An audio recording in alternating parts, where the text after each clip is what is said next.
Okay, Android Studio kind of froze with that last operation, but so we added a new text view here for our HTTP response. Okay, so now um, let's just take a quick look at the ID set on those new UI elements so we know how to reference them. So we have text view 2 and we have edit text. That's fine for now. Although for your big assignments in your project, you should probably make those IDs a little bit better.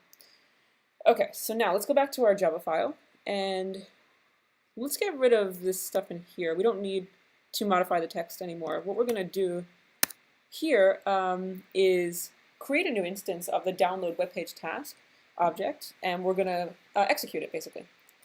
So what we want to do is create an anonymous object by doing this, and then we hit the execute method. Now we need to execute it with a string.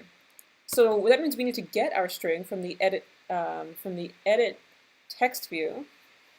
So let's go back here. So remember our ID here for the edit text was edit text.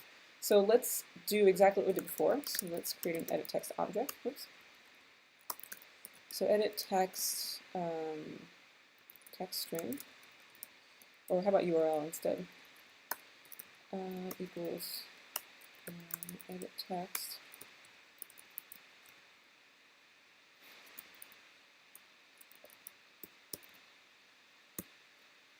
Okay, so this is exactly the same thing we did before. And we need to import edit text. Okay, so now what we're going to do is we need to get the string from this text field. So we can do this.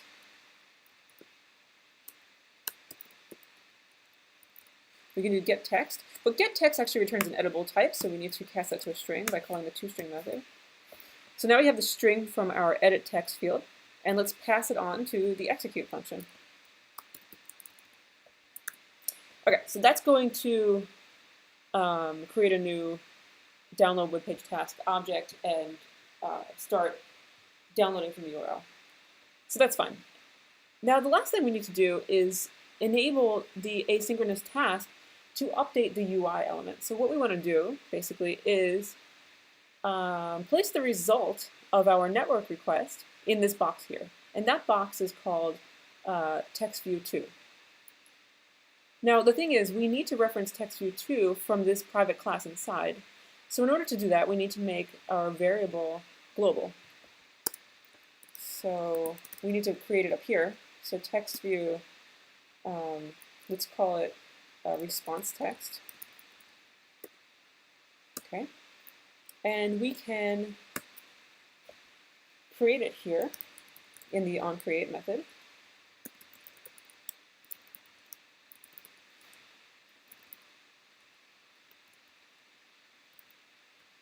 So it's called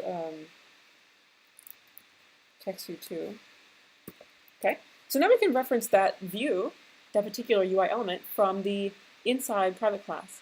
So where we called it response text, so let's go down here to the onPost execute. So let's set the text, response text dot set text to result. Okay, so what happens is when we perform the network request, that happens in this function, and when it's finally finished, the onPost execute function gets fired, and then we can take our UI element and set the new text to the result. Okay, so I think that should be good.